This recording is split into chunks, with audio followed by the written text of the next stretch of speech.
Most of the English learners I help spent years studying and memorizing grammar tables. In fact, many of them still learn with more grammar tables right here on YouTube.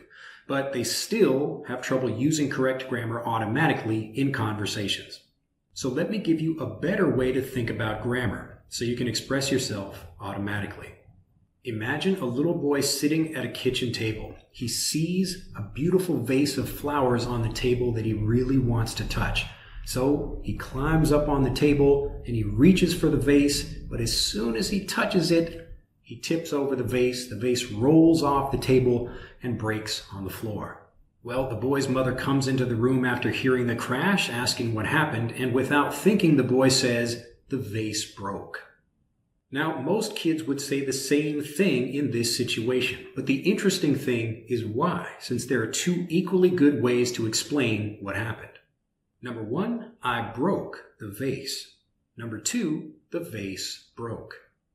Now, a 3-year-old child has no idea about transitive or intransitive verbs. In fact, they've never even seen a grammar textbook.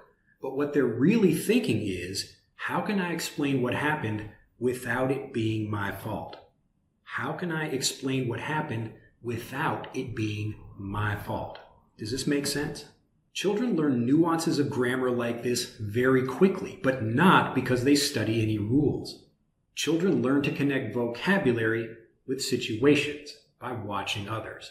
Maybe they're watching family members or some friends or teachers or classmates at school, and they're seeing how people communicate. What do they say in certain situations?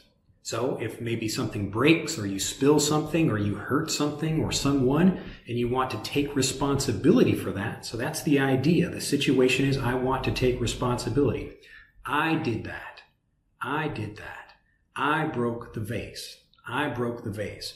Or if they see someone break something or do something bad or maybe hurt something, even if it's not intentional and they don't want it to be their fault or they're trying to diminish that, then they say, well, the vase broke. The vase broke. The vase broke. And this is how children really understand grammar. So the point of this video is really if you want to understand grammar and more importantly, use correct grammar the same way natives do, you have to stop trying to manage rules in your head and start connecting vocabulary with situations. You see what natives do when something happens, something breaks, or, maybe something good happens or whatever.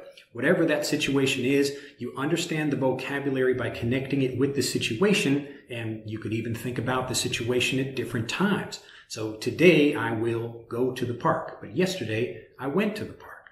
And you'll see that children start developing these patterns. They develop what people call a sense of understanding, a sense for correct grammar, so they know what to use. And as they develop these patterns, they start to maybe clean out the incorrect grammar that they use. Maybe they learn irregular things like go and went rather than something like walk and walked. So as they get these examples and they hear corrections from the people around them, that's where they really start developing that sense and start communicating fluently. But it all begins with that first thing, connecting the vocabulary with the situation, or connecting the grammar with the situation.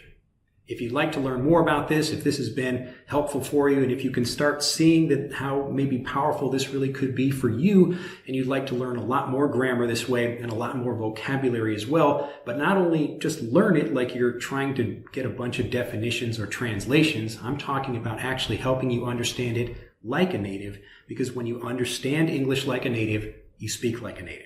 It's really that simple. So if you'd like to do this, you can click on the link in the upper right of this video. And if you have any questions, you can post them in the comments down below. Have a fantastic day, and I'll see you in the next video. Bye-bye.